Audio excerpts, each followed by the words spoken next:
Hello and welcome to the AQUALIS Sustainable Water Compliance Summit session titled PFAS and Stormwater, Pacific Precursors. I'm Bob Crossan, Editorial Director for the Water Group at Endeavor Business Media. To begin, let me explain how you can participate in today's session. First of all, if you have any technical difficulties during today's event, please put your question in the questions window and our technical experts will help you out. We recommend also disabling any pop-up blocking software or extensions in your browser, as these can cause issues with the webinar player as well. Additionally, we welcome your questions during today's event on our subject today. We will answer as many questions as possible during the Q&A session, and that will follow all of the presentations. And please be free to send in your questions at any time during this session.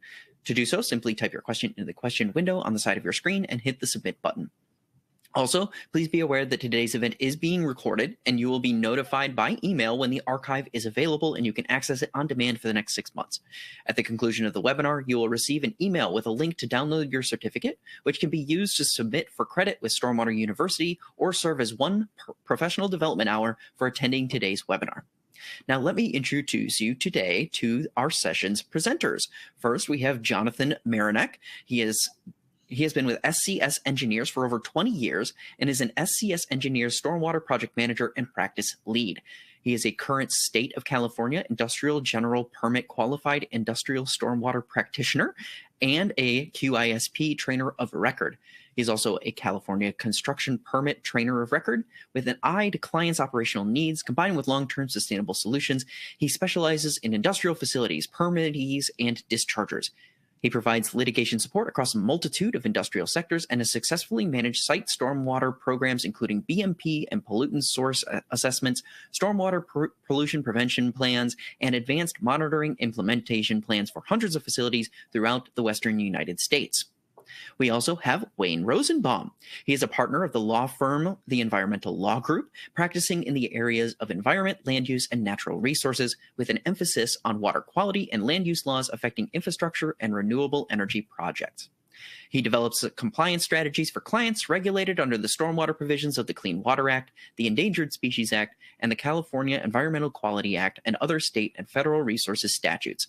Relying on his broad experience with environmental permits and environmental management systems, Wayne helps clients develop and implement solutions to environmental regulations that are both legally defensible and economically sustainable.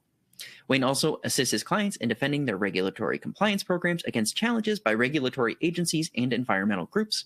He previously worked for Stoll Reeves as well as Foley and Lardner, and prior to entering private practice, Wayne served with the Department of Navy Office of General Counsel. So thank you both for being here, and let's jump right in. We'll starting with you, Jonathan. All right, thank you much. Move to the slides here. Very good. Well, welcome everyone. Good morning and good afternoon. Welcome and thanks for joining us today.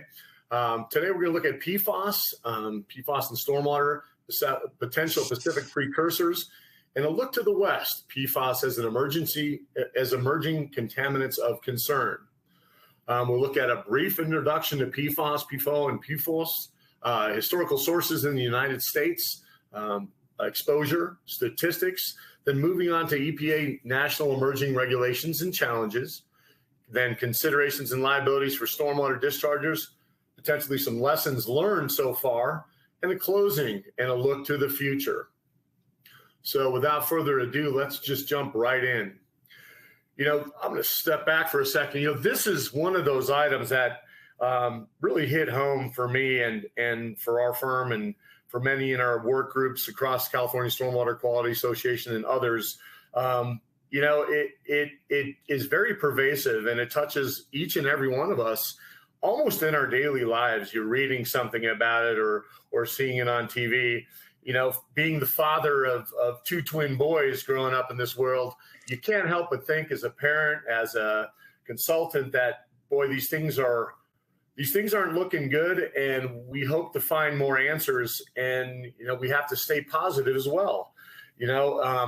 We've been looking at this for some time, but at the advent of the latest exposure, and I'll tell you this, that my wife and I watched Dark Waters with Mark Ruffalo during the COVID lockdown, and I woke up the next morning to her throwing away our nonstick pans So, it just shows that it's pervasive. It touches our families. It touches us all across the boards, and it's very important. So PFAS, right? So a brief introduction. Many of you that have seen these things and seen these slides or something similar before, but let's just do a quick review. So PFAS are a complex group of man-made chemicals. They've been used in present and consumer products throughout the world from the late 40s and really picked up, the use and the momentum in the 50s. These compounds include the two and three different types of compounds is PFOA and PFAS. But for today's presentation, we'll be talking at PFAS as a whole. And their strong carbon-fluorine bond makes it difficult to naturally attenuate and break down these items in the environment. And you've heard that and you've seen that, and that's why they're called forever chemicals. So for our household products, they include our nonstick pans, so Tefal and Teflon, those type of nonstick pans. They're used in microwave popcorn bags. They're also used in pizza boxes. For rain repellent, they're used in rainwear and jackets, and also used in personal care products. And those can be, dental floss, cosmetics, things you use every day. They also have been seen in paints, stains, and sealants. And they're also used in household carpet and upholstery. So again, they're just about everywhere. So how do we get exposed to PFAS and how does it become so dangerous, right? So, number one, exposure to PFAS, direct ingestion. And you saw the second one, or the carpet and the upholstery. We see skin and dermal contact being part of it and potentially airborne. So the majority of these people and the people exposed to PFAS, this occurs through eating food or drinking liquids that contain PFAS. Employees can also be exposed through their work that they do every day and potentially their employers not having knowledge or having the correct safety regimens in place to protect from PFAS. One of the things that comes to mind right away from industrial hygiene and that type of focus, sometimes it's very difficult to write up a health safety plan or a work plan to help the employees when you don't know everywhere that it is. And we'll talk a little bit about that, the nature of that, but it certainly could be in places that we have not seen yet or employees are exposed to it and we don't even know it yet. So one report from the CDCP using data gathered through the National Health and Nutrition Examination Survey indicated that PFAS concentrations are found in blood samples of 97% of Americans. The PFAS are also being routinely found in mother's breast milk. We've all seen a lot of those studies that have come out lately. Certainly pretty scary, especially for women and for nursing children, and what are the long-term effects for health. And then regarding the potential sources, PFAS have been found in groundwater and drinking water of more than 2,800 communities. So PFAS and stormwater, a look at kind of our current state and what's on the horizon. Coming off our 50th anniversary, right, in September of 2022, it's a historical time. We kind of look down the precipice of what's next under the Clean Water Act. For us as stormwater professionals, this is an important time.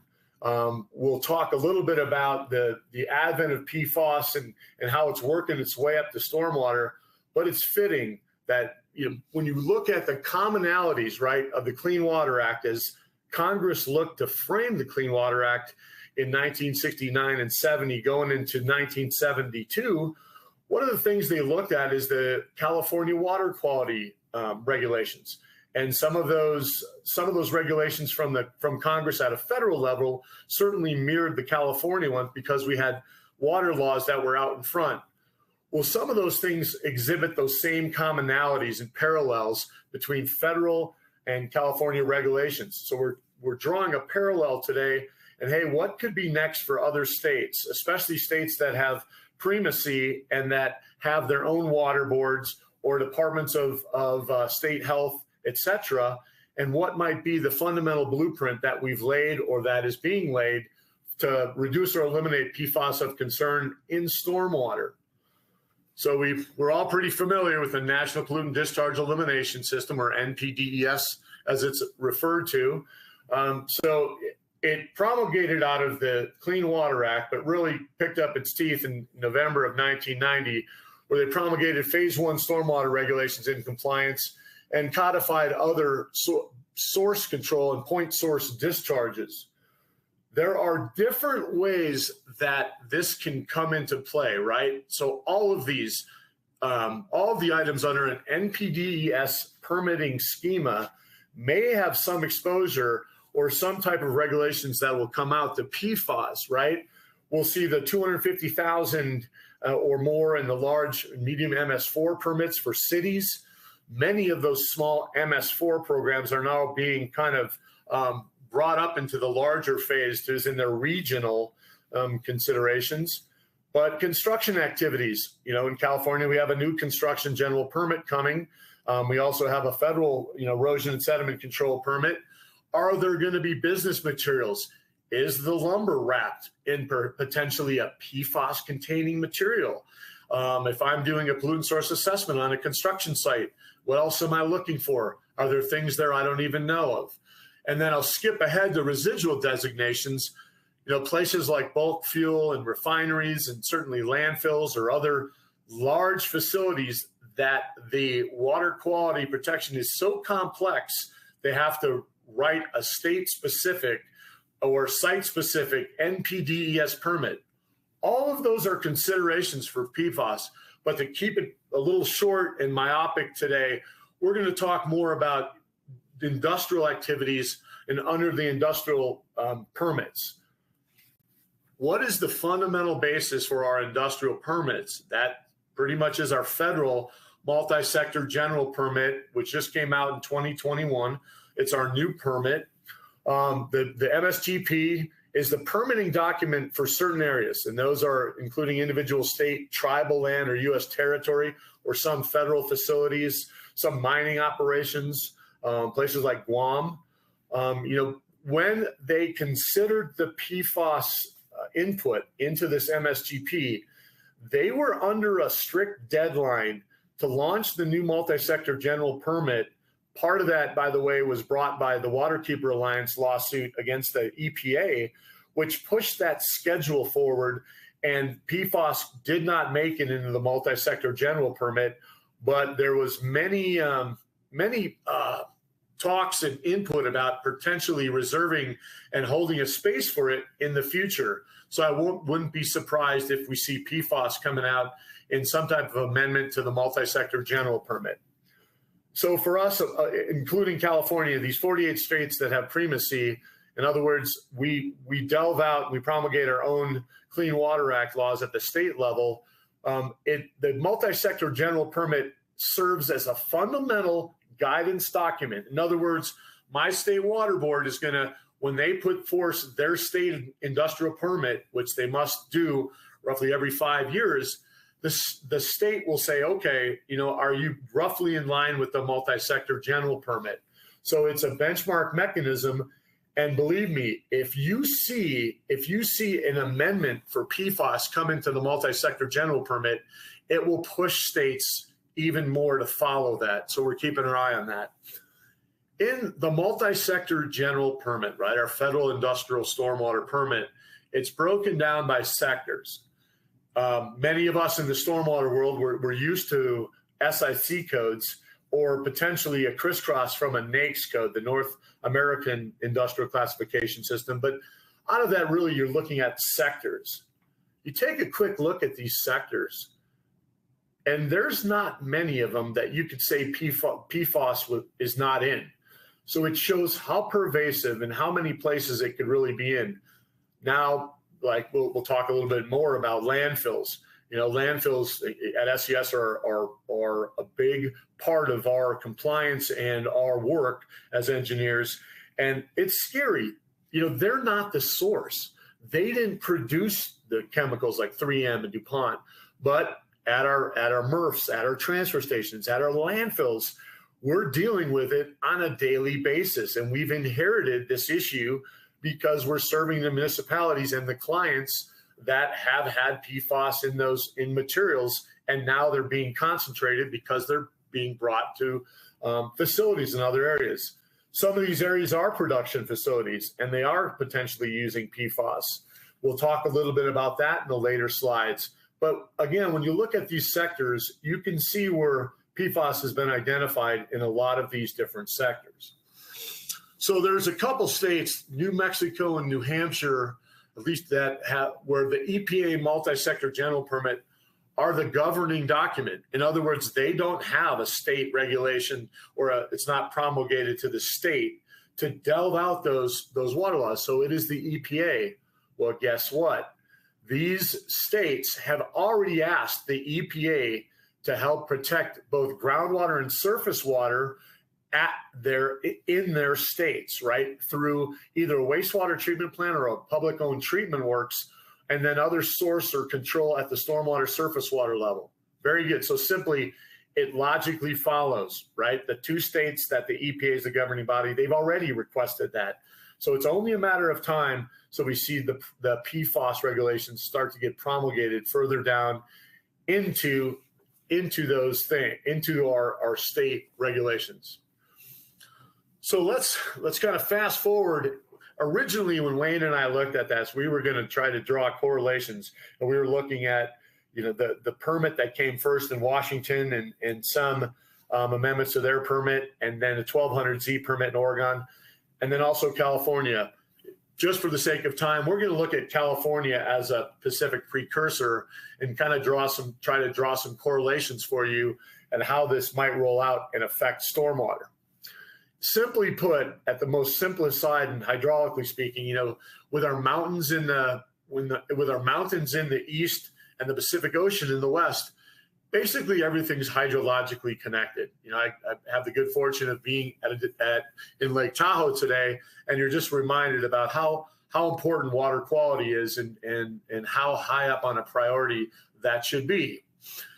So for California, right? California, I would say, lagged a little bit behind both Michigan and Minnesota because of 3M, DuPont. They were actually producers of PFAS, and they've had a lot of very, very good input and a lot of good science out in front of those to get ahead of the PFAS in those states. And California is just coming up to the ranks, and it's been a very fast lesson, but we're coming up. So there's been a little bit of lag time in originating the PFAS recommendations and actions, but we have a very strong current response and cooperation across the board from state water board division of drinking water and the regional water quality control boards are 9 regional boards that make up the PFAS technical and support teams in California. So, we'll look at, how are we dealing with it and what are some of the success stories that we have? Well, first and foremost, one of the really strong mechanisms we had through, I wouldn't say it's similar, but it was a large effect on groundwater, right? So leaking underground storage tanks in California throughout the 90s, going to the late 90s and early 2000s, including a state fund, we were chasing all those pollutants of concern in groundwater, right? So the state board developed a very, very, very good tool called GeoTracker.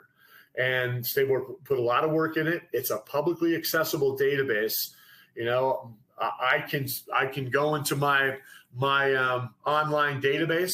I can look and see, hey, what's near to me? What could be affecting my groundwater, my aquifer near me? What sites are open? What sites have been closed?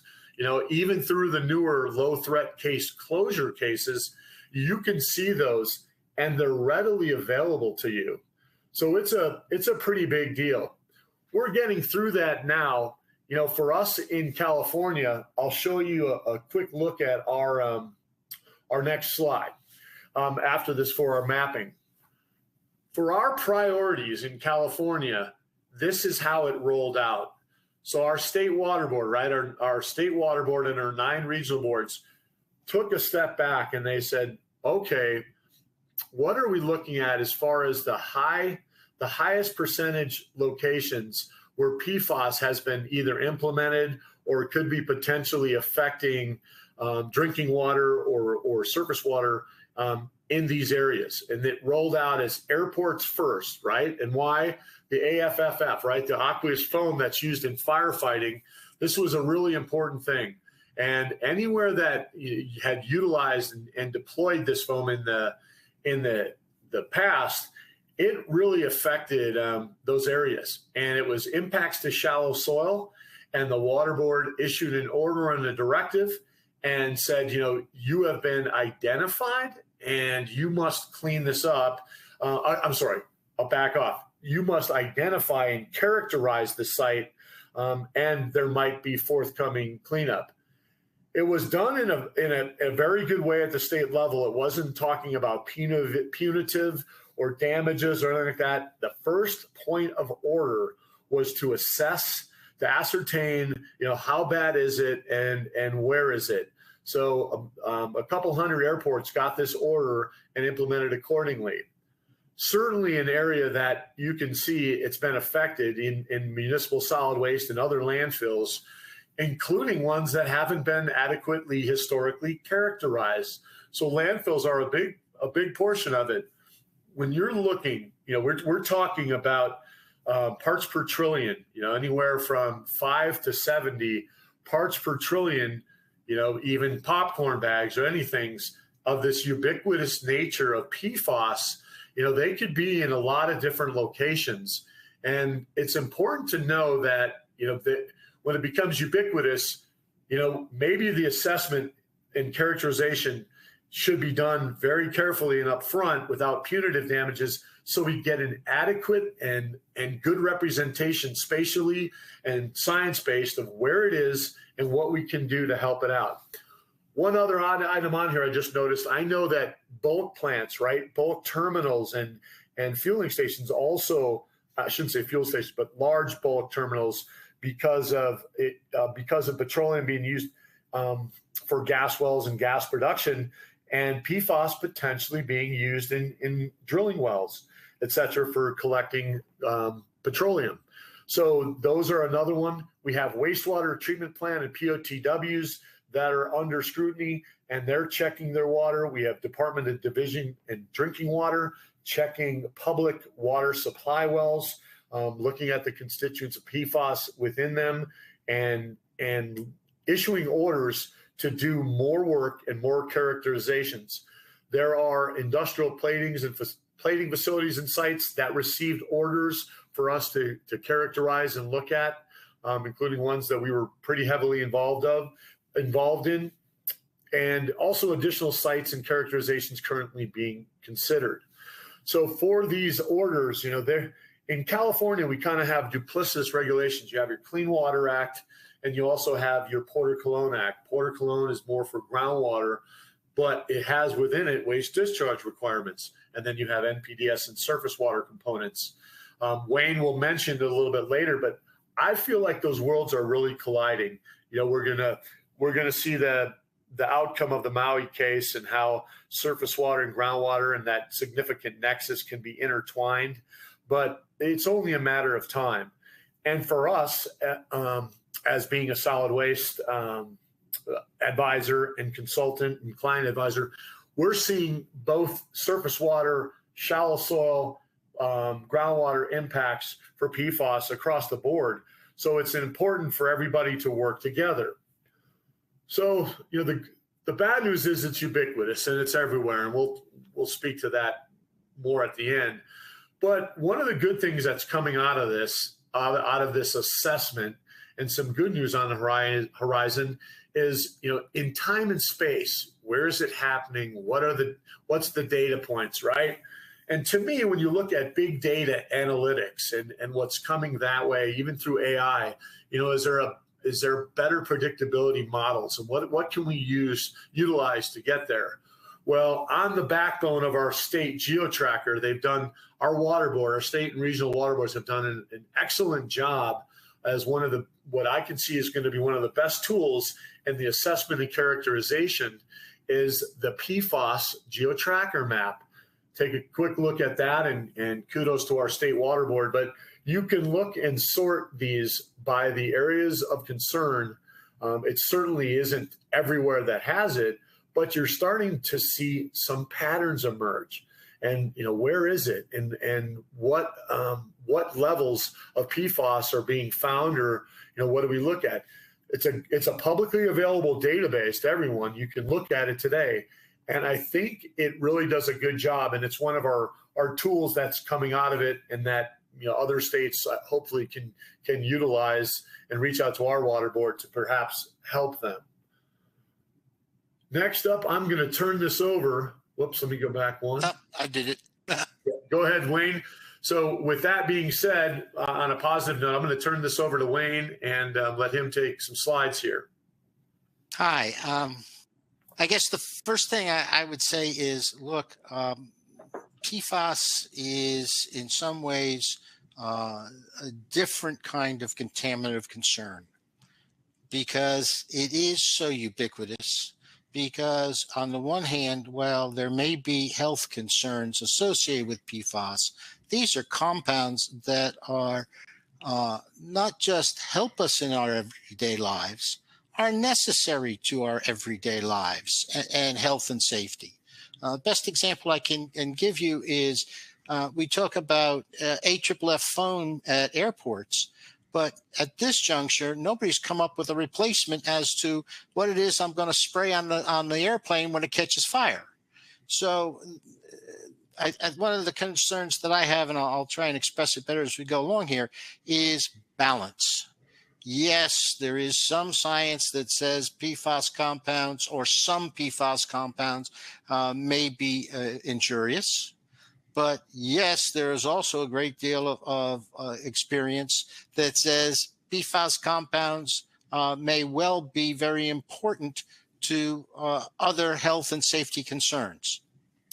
Do we need it in pizza boxes? I don't think so. Do I want to make sure that we can put out, petroleum-based fires at airports and other facilities? Yeah, I think that's valuable.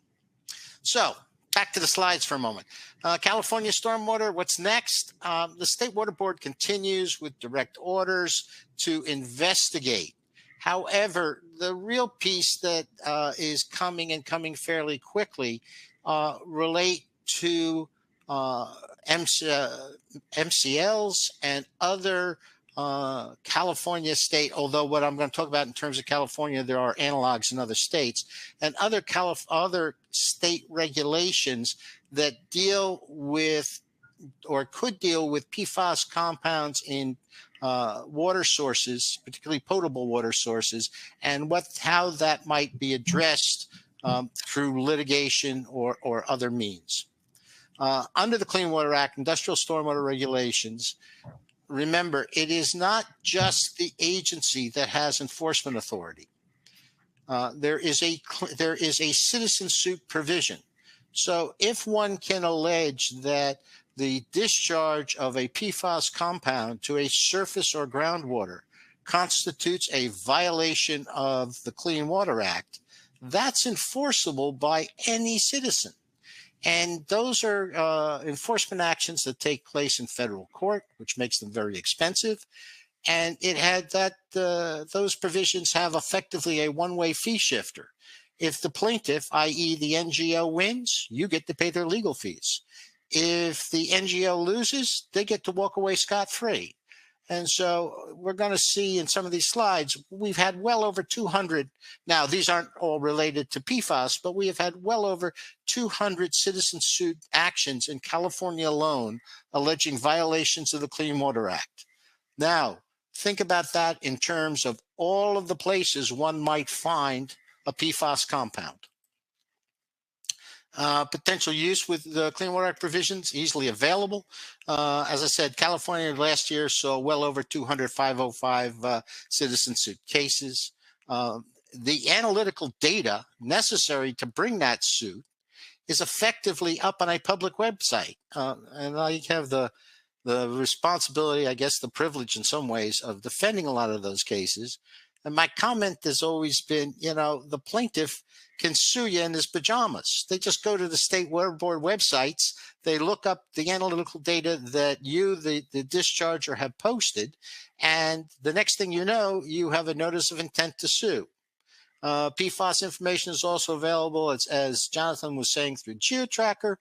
There's no real effort necessary to identify potential PFAS sources for the purpose of litigation. And moreover, when we start to talk about all of the other ways in which discharges of PFAS to surface waters, groundwaters, or potential drinking water sources, I am concerned that depending on what standards we set, if we're really going to talk about parts per trillion, that there is no business in California that likely, without taking real precautions, likely will not be the subject or could be the subject of a citizen suit. NGOs are harnessing this information. The provisions are easily available, as I've said, and all of the information necessary to bring that litigation is available. Again, I'm going to change my hats here. I'm going to go from lawyer back to my roots, which is as a chemist, and say, and my concern is that I do not know, one, that we're setting standards that are meaningful, achievable, or measurable for these PFAS compounds.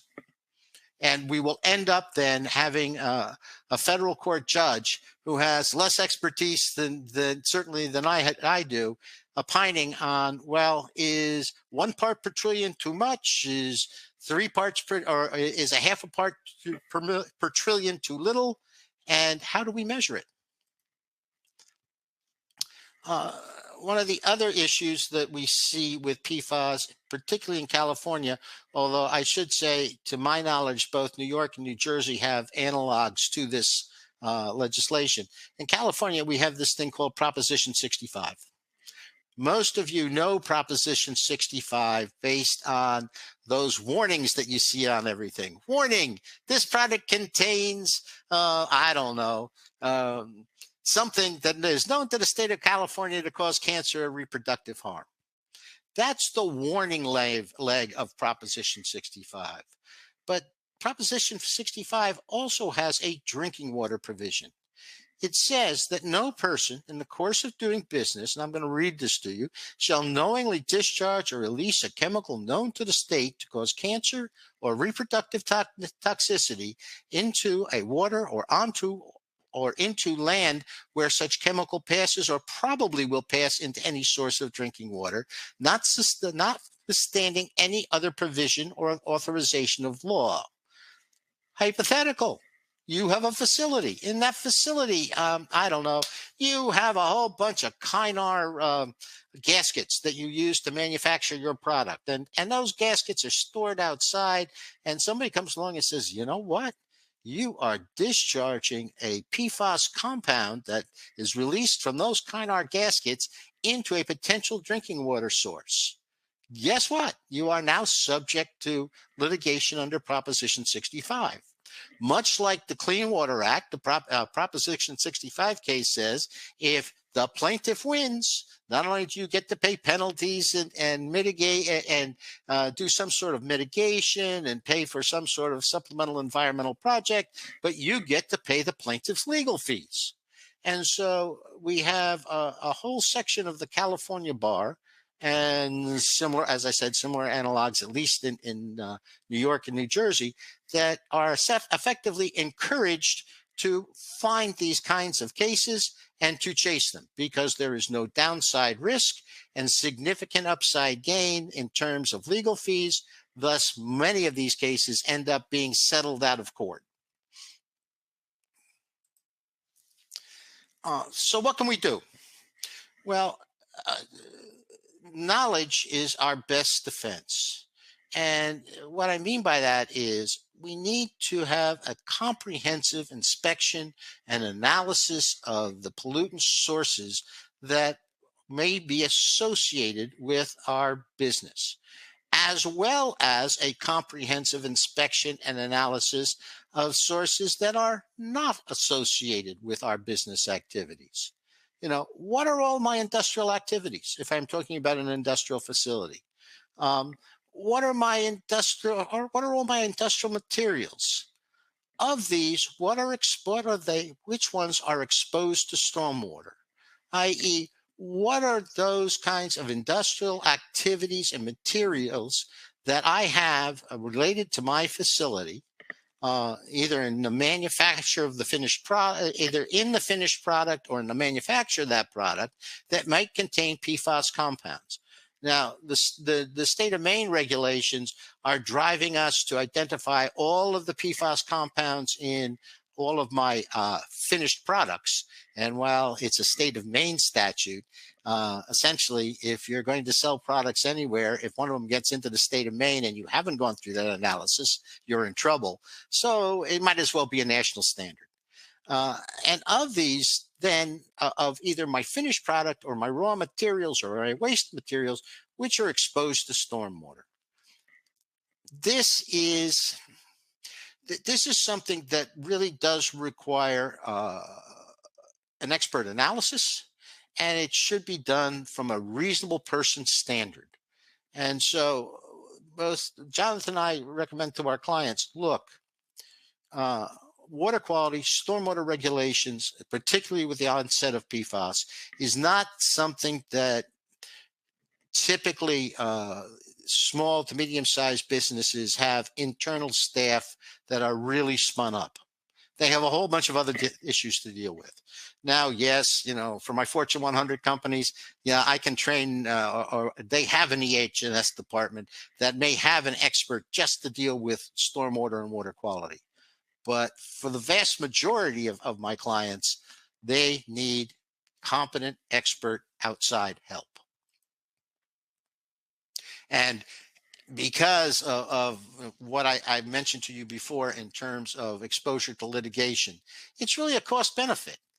You can hire somebody who knows how to help you avoid the problem, or you can wait until you get a notice of intent to sue and end up paying as much or more for to settle that litigation.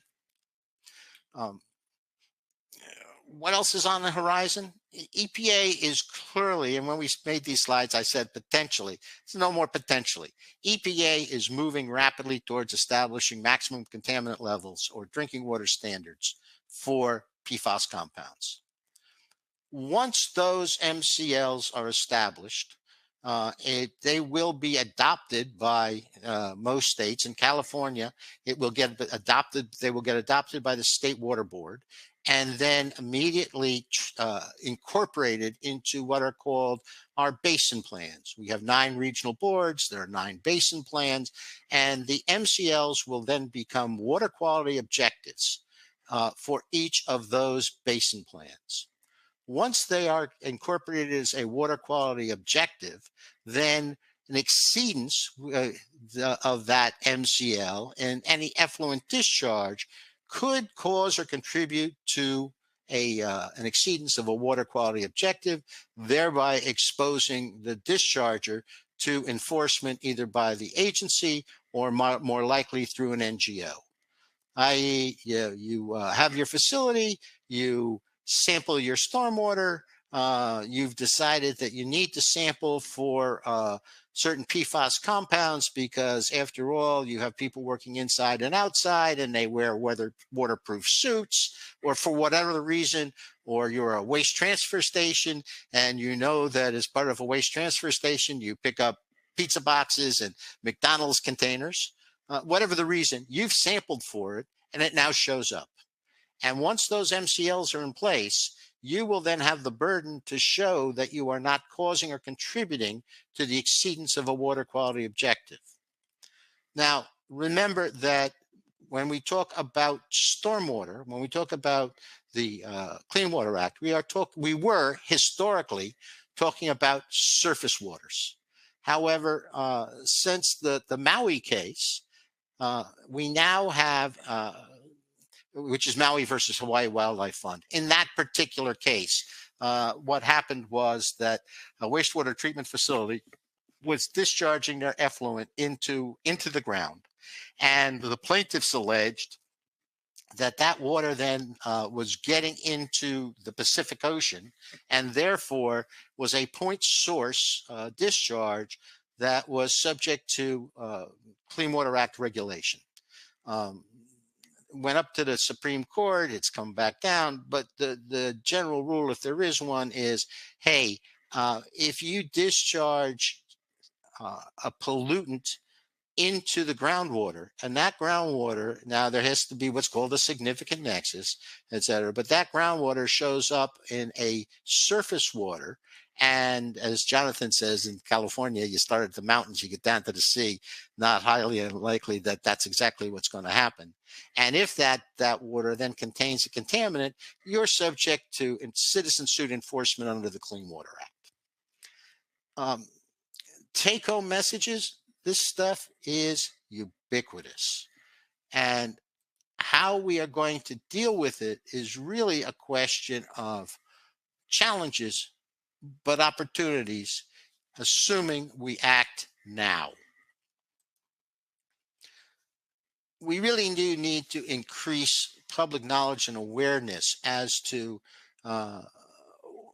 where these products are coming from, what kind of regulation can we anticipate, how are we going to address that regulation and oversight. Yes, we have increasing technology, we have better data and analytics, but all of that is going to come with high dollar costs. The example we were talking about earlier this morning among the presenters was, hey, if you have a groundwater source and you're going to use that for drinking water and you find PFAS compounds in it, we know how to remove those PFAS compounds. We have that technology. It's expensive, but we can do it. But the next question becomes, okay, once I've removed those PFAS compounds, generally onto a carbon base or an ion exchange media, what do I do with that material that's where I've now concentrated the PFAS compounds? I can't bury it. I can't burn it. EPA's most recent guidance is, well, just hold on to it until we figure out what to do with it. So we really do have to be thinking forward as to all of the unanticipated consequences and anticipate them that arise out of these kinds of regulatory schemes. Do we want to control PFAS? Absolutely. Can we control it to the levels that EPA is currently proposing? I'm not sure. But I do know that if we do not plan for it now, as these regulations come into force, we'll pay for our lack of planning very quickly. Yeah, Jonathan added a little note. So Wayne, what other good news do we have? I suppose the good news is that people are paying attention, that we are beginning to get to a point where we're starting to think forward, because that is going to be very important in terms of our business planning. Nobody wants to sit there and have to report on in their 10K and 10Q, hey, by the way, we have this little PFAS problem and we really haven't figured out what to do with it. And we really can't quantify the cost. And therefore we have an unquantifiable cost in our public filings. So what do we know? Yeah, PFAS is ubiquitous. We still have a lot of unknowns. Regulation is going to continue to increase. NGOs will become the de facto regulatory mechanism. You know, when we passed the Clean Water Act and Congress said, hey, you know, how many stormwater police do we want to employ at EPA? The answer was none. Hey, we got a better idea. We'll just deputize all the NGOs. And that's exactly what we've done, for better or worse. Get out in front. Do early assessment. Do early planning. If you are an ISO 14001 facility, get this into your aspects and impacts. If needed, get expert help early. It'll be a lot cheaper than hiring litigators to defend you later on. And with all of that good news, I'm going to turn this back over to Bob and Jonathan so that we can see whether we can't answer some questions. All right, guys. Well, thank you, Wayne.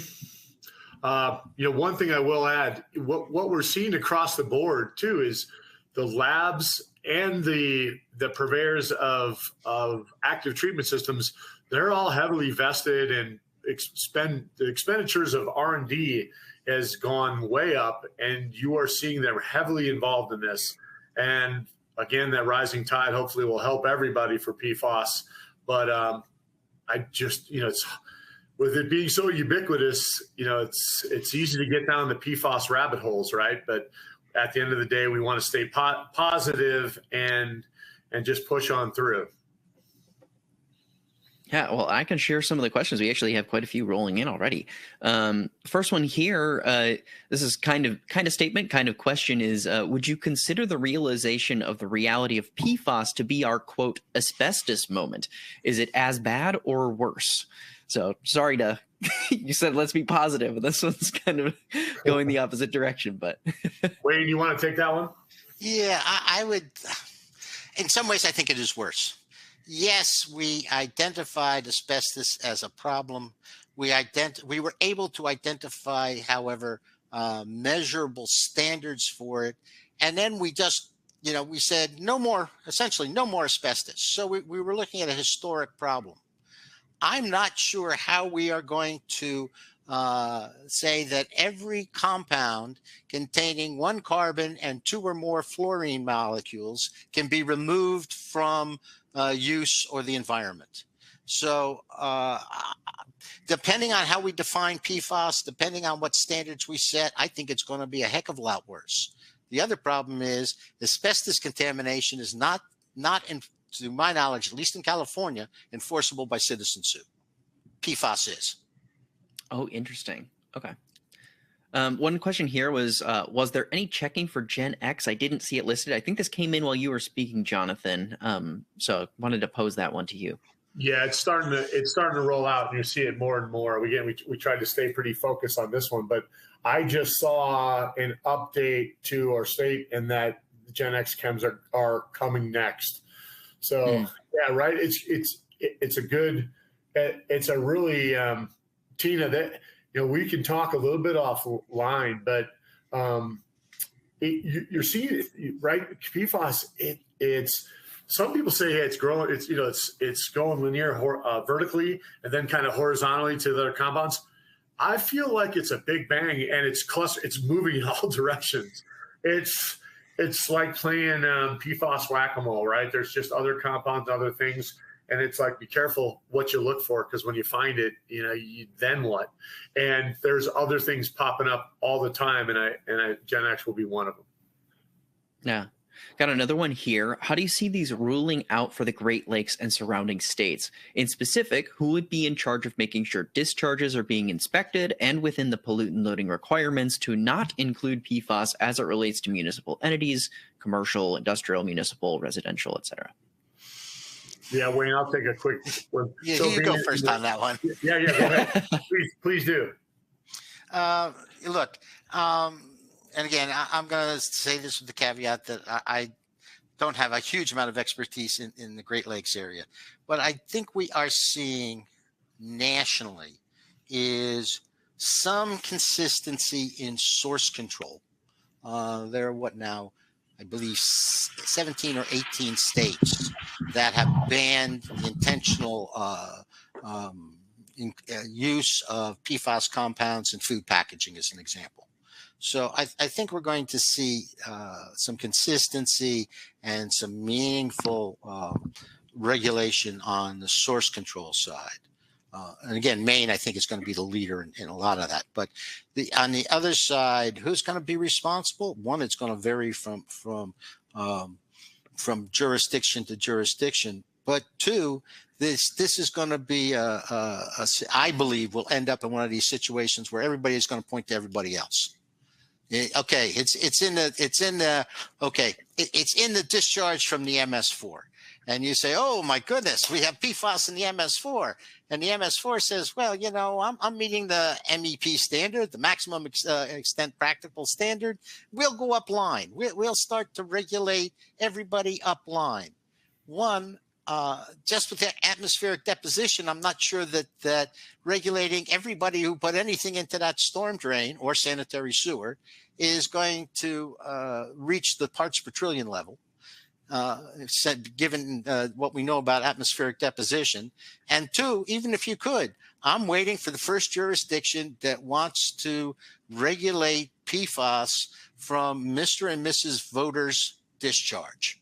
I don't think it's going to happen. Yeah, well said and agreed. And originally being from Wisconsin, you know, we've been looking at this through our offices there and the DNR, and they're having a hard time, you know, and the source control is just not there yet. And the short answer is I don't know. Michigan being when you look at websites, right, that really show outward, you know, public participation and regulators getting all involved and doing it together. You look at both Michigan and Minnesota, and they've been out in front of this for a while. And I think, you know, Maine is starting to surpass them, as Wayne said, but we're tracking them also. And I don't know the answer to that question, Cassandra. I guess we're gonna have to kind of wait to see. So. Yeah.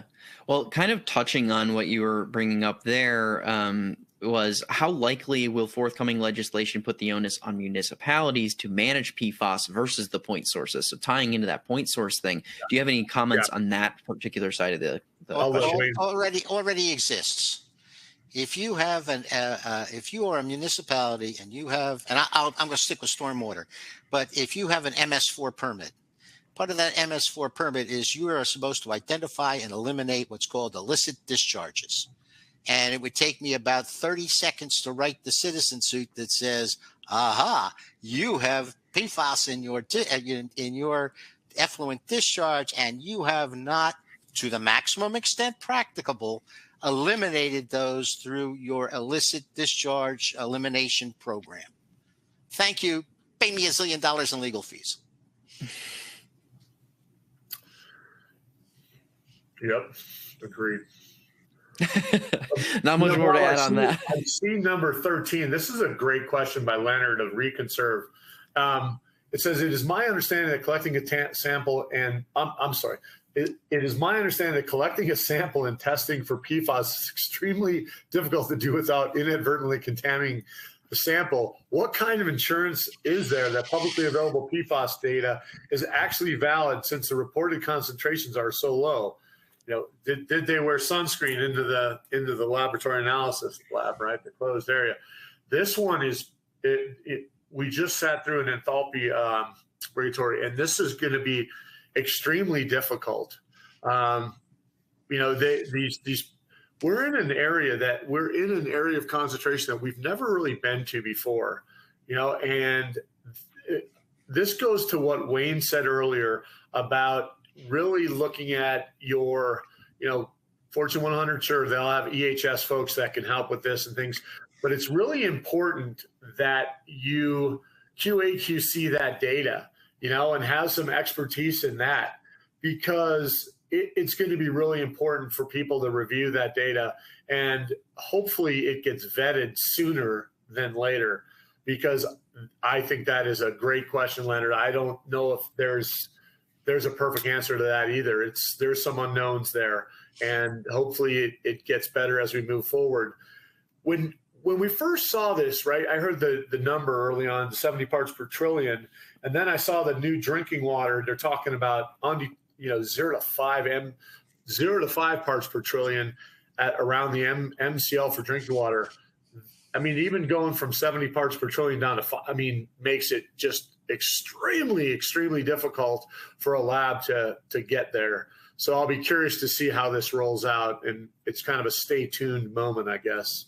Yeah, you know, we don't yet have good, at least to my knowledge, good ASTM sampling protocols But I can tell you this, that at least my friends up in Toronto at Cleggan have been saying, hey, one of the primary sources of a lot of these PFAS compounds in wastewater are cosmetics.